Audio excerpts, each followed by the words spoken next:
Hello बच्चों, बेटा आज हम बात करेंगे सोलेनोइड की। ठीक है, तो देखिए सोलेनोइड क्या होता है। मेरे हाथ में है बेटा, मैं आपको दिखा सकती हूँ सोलेनोइड कैसा होता है। ये एक कॉपर की वायर होती है और जिसको हम क्लोजली वाउंड करते हैं ऐसे हेलिक्स फॉर्म में। ठीक है, देखो इस तरह से आपने इसको वाउंड कर रखा है। ओके, तो इसे हम बोलते हैं सोलेनोइड। तो सोलेनोइड क्या होता है बेटा कि आपकी कॉपर की वायर को जब हम उसको एक लॉन्ग कॉपर वायर को वाउंड कर दे किस फॉर्म में, हेलिक्स फॉर्म में। ओके बेटा, तो उस अरेंजमेंट को हम क्या बोलते हैं, सोलेनोइड बोलते हैं। ओके, सोलेनोइड के जो दो एंड होते हैं, ये दो एंड ये फ्री एंड होते हैं बेटा। ओके, आगे आप एक और पढ़ोगे टोरॉइड, जिसमें आपके ये दोनों एंड आपस में ज्वाइंट हो जाएंगे, मतलब दोनों एंड ऐसे क्लोज और वहां पर एक सर्कुलर लूप की फॉर्म में बाउंड होंगी आपकी कॉपर वायर। ठीक है बेटा, तो उस केस में अब इसको सोलेनोइड ना कहकर हम टोरॉइड कहेंगे बेटा। तो आज हमें सोलेनोइड की बात करनी है। तो सोलेनोइड क्या होता है, किसी भी वुडन पीस के ऊपर या आप यहाँ पे कोई भी कोर ले सकते हो, उसके ऊपर जब हम कॉपर वायर को ऐसे क्लोजली बाउंड करते हैं, ये इस तरह से ये क्लोजली बाउंड करते हैं बेटा, तब इसको हम सोलेनोइड बोलते हैं। क्या बोलते हैं, सोलेनोइड। तो ये हमारा सोलेनोइड है। ठीक है, यहाँ से करंट जाएगा और यहाँ से करंट निकल जाएगा। ये अब जो आइडियल सोलेनोइड होता है बेटा, आइडियल सोलेनोइड वो क्या होता है, आइडियल सोलेनोइड की जो ये लेंथ होती है, ये लेंथ, ये जो लेंथ आप देखते हैं, ठीक है, ये लेंथ इसके रेडियस के कंपैरिजन में जो इसकी लूप बनेगी एक कोइल की, उसका जो रेडियस होगा तो वो are very very less than होगा लेंथ ऑफ दी सोलेनोइड का। तो उस आइडियल सोलेनोइड में बेटा जो मैग्नेटिक फील्ड होगा, मैग्नेटिक फील्ड पी, वो उसके इनसाइड द सोलेनोइड, इनसाइड क्या होगा, यूनिफॉर्म होगा बच्चों, यूनिफॉर्म। ठीक है, वो डिपेंड करेगा करंट की डायरेक्शन के हिसाब से। अब जैसे ये करंट ऐसे जा रहा है तो ये इसके ऊपर ऐसे बाउंड हो रही है, फिर करंट ऐसे आया फिर यूं घूम गया, फिर ऐसे आया फिर यूं घूम गया, तो करंट ऐसे इसके ऊपर यूं घूमता हुआ जा रहा है। तो करंट की डायरेक्शन में जब आप इसको घुमाएंगे तो यूं घूमता हुआ जा रहा है, तो ऐसे घुमाएंगे फिंगर्स को तो थंब इधर आया, तो ये आपके पास अंदर magnetic field lines equi phase parallel line से शो कर देंगे इसके अंदर। तो ये अंदर जो होता है वो यूनिफॉर्म मैग्नेटिक फील्ड होता है, यूनिफॉर्म मैग्नेटिक फील्ड। और बेटा जी इसके एंड्स पर एक्सेप्शन है, मतलब जो अंदर है वो यूनिफॉर्म होगा, बट एट द एंड जो मैग्नेटिक फील्ड होगा बिल्कुल एंड पर वो मैग्नेटिक फील्ड इनसाइड वाले के जो अंदर है वो उसका हाफ हो जाएगा, एंड्स पर क्या हो जाएगा, हाफ हो जाएगा। तो एंड पर हाफ हो जाता है आपका B magnetic field, half magnetic field हो जाएगा। ठीक है बेटा, उसका कारण भी हम बताएंगे कि ऐसा क्यों हो जाता है। एंड पर बता दिया, इनसाइड बता दिया। अब इसके आउटसाइड जो रीजन है, ये रीजन जो आप देख रहे हैं, तो आउटसाइड जो रीजन है बेटा, उस रीजन में मैग्नेटिक फील्ड आपका जीरो मिलेगा। जीरो का क्या करना है वो भी हम डिस्कस करेंगे। ठीक है, तो वहां पर आपको जीरो मिलेगा। तो बेटा जब एक कॉपर वायर को ऐसे आपकी इसके अंदर एयर कोर भी हो सकती है, कोई और कोर भी डाल सकते हो आप, वुडन पीस भी ले सकते हो या आयरन कोर भी आप ले सकते हो, और उसके ऊपर जब हम इसको हेलिक्स फॉर्म में क्लोजली बाउंड करते हैं तो बेटा ये आपको दिखाई भी दे रही होंगी, बहुत सारी टर्न्स आपको दिख रही होंगी। इसको एल लेंथ के ऊपर नंबर ऑफ टर्न्स अगर एन है तो टोटल नंबर ऑफ टर्न्स हो गई कैपिटल एन, और टोटल लेंथ ऑफ सोलेनोइड कितनी हो गई, टोटल लेंथ ऑफ सोलेनोइड कितनी हो गई बेटा, सोलेनोइड एल हो गई बच्चों। ठीक है, तो number of turns per unit length, तो एन जो है वो क्या हो गया, number of turns per unit length हो गया। क्या हो गया, number of turns per unit length, small n, इसको आप ध्यान रखना। ठीक है, अब देखिए बेटा ये आपके पास एक कॉपर वायर को क्लोजली बाउंड कर दिया गया, तो इस फॉर्म को हमने सोलेनोइड नाम दे दिया है। सोलेनोइड के दो एंड फ्री एंड होते हैं। ओके बेटा, तो ये सारी बातें आपने समझ ली है। ओके, अब देखिए हमें इसका मैग्नेटिक फील्ड फाइंड आउट करना है। Magnetic field due to a long solenoid, क्या फाइंड आउट करना है, magnetic field due to a long solenoid. ध्यान से देखना आपको बच्चों, magnetic field due to a long solenoid. अब बेटा जी इन डायरेक्शन से आप पहले ऑलरेडी नोन हो कि ये डायरेक्शन कब यूज की जाती है। तो ये क्रॉस दिखाता है परपेंडिकुलर इनवर्ड और डॉट दिखाता है परपेंडिकुलर आउटवर्ड। ठीक है, तो यहाँ पर देखिए अच्छे से, जो आपकी ये जो अंदर की कोर है उसके दो ऐसे ये सरफेस जहां से आपको करंट आता हुआ और जाता हुआ दिखेगा वो दिखा रही हूँ मैं बेटा।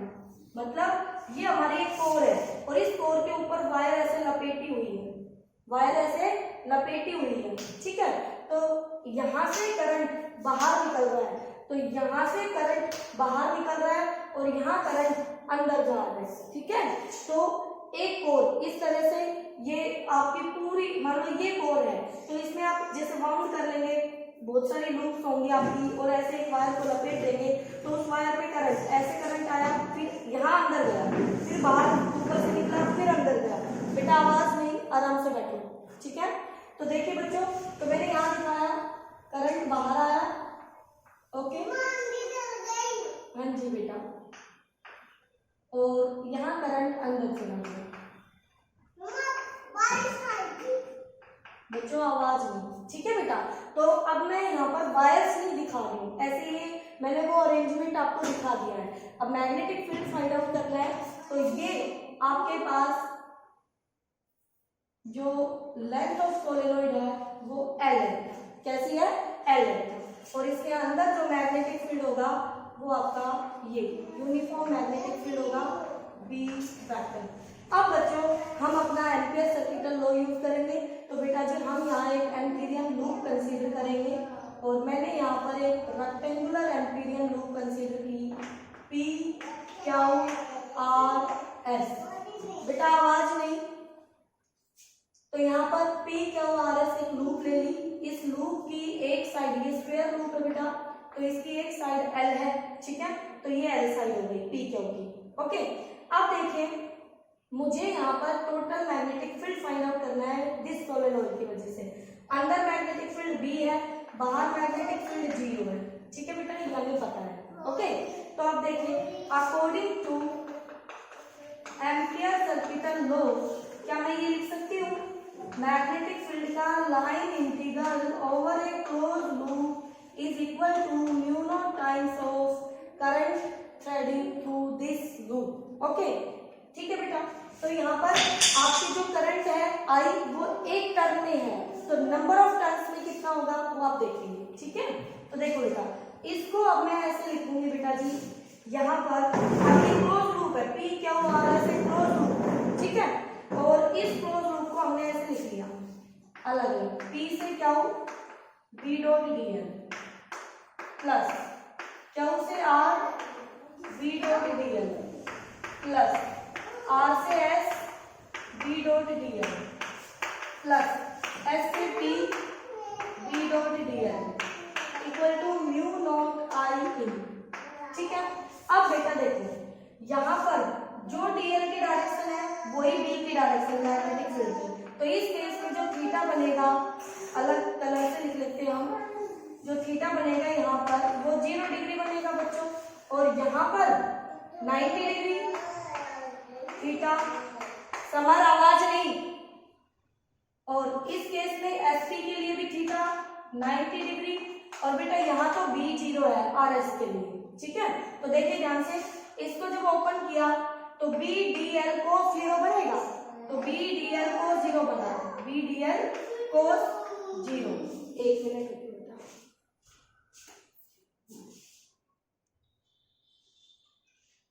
हाँ जी बेटा, तो ये ओपन किया हमने, प्लस इसका बेटा 0 हो जाएगा, तो एंगल 90 डिग्री है, इसका 0 हो जाएगा बेटा, सॉरी इसका 0 हो गया, इसका 0 हो जाएगा बेटा, 90 है दोनों का एंगल।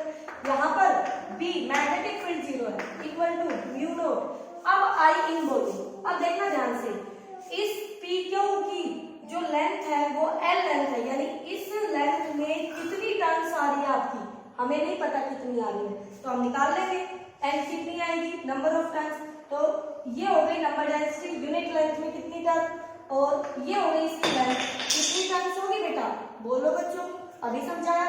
एक टर्न में करंट आई, तो इतनी टर्न में कितना हो गया, आई एन एल, ठीक है। तो हम इसकी वैल्यू रख देंगे आई एन एल।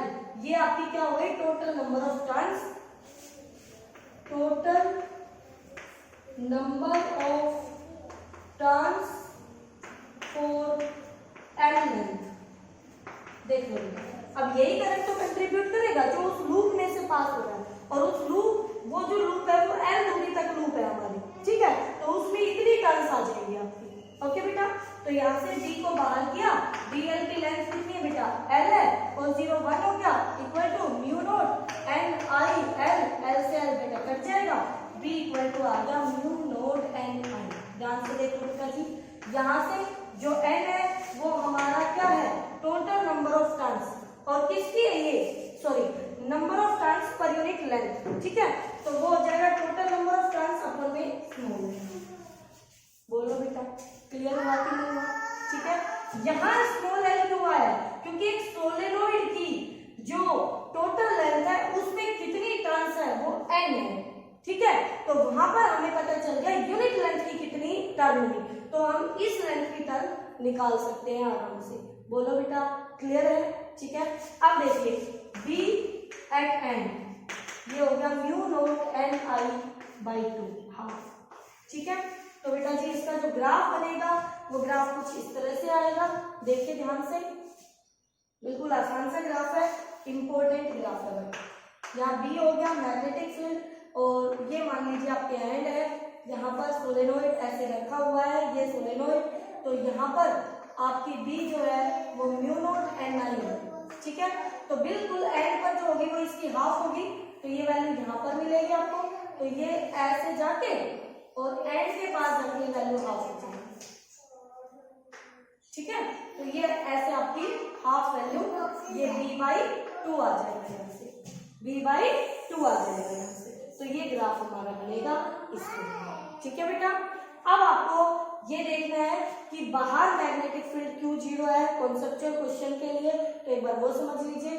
यहाँ तक अगर आपको कोई भी कंफ्यूजन है तो एक बार फिर से आप रिपीट करके देख सकते हैं वीडियो को, ओके बेटा, ठीक है।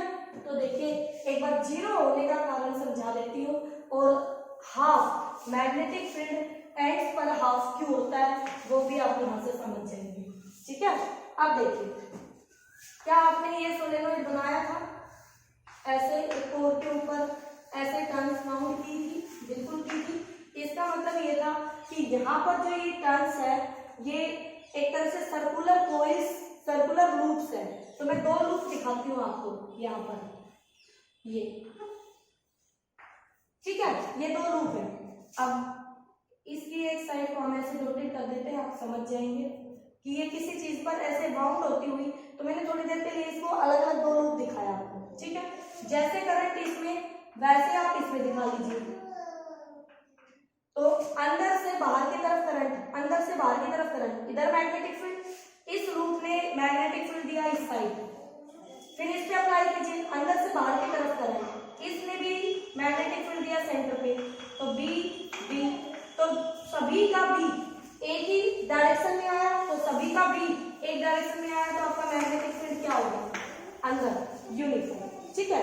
अब बाहर समझिए, यहाँ पर जब ये मैग्नेटिक फील्ड, एक कोइल के लिए आपने मैग्नेटिक फील्ड लाइंस ड्रॉ की, एक कोइल के लिए मैग्नेटिक फील्ड लाइंस ड्रॉ करना देख लीजिए, उसी से आपका कंफ्यूजन क्लियर होगा। यहाँ सेंटर पे पता कर लीजिए किसी भी तरह से, तो ये कोइल ऐसे रखी हुई है, यूं घूम रही है, ठीक है। जैसे यहाँ पर ये आपकी कोइल है और ये ऐसे रखी हुई है, अब इसमें करंट ये आ गया ऐसे, तो करंट ऐसे आ रहा है, ठीक है। मैं करंट को ऐसे ले लूं, दोबारा से देख लीजिए, ये लूप है और ये करंट ले लिया, ठीक है। यानी इस ये लूप ऐसे रखिए, करंट ऐसे घूम रहा है, करंट ऐसे घूम रहा है, सेंटर पे ऊपर आया ना डायरेक्शन मैग्नेटिक फील्ड की, तो सेंटर पे ड्रॉ कर लीजिए। मैं आपको मैग्नेटिक फील्ड लाइंस ड्रॉ करने दिखा रही हूँ, ठीक है।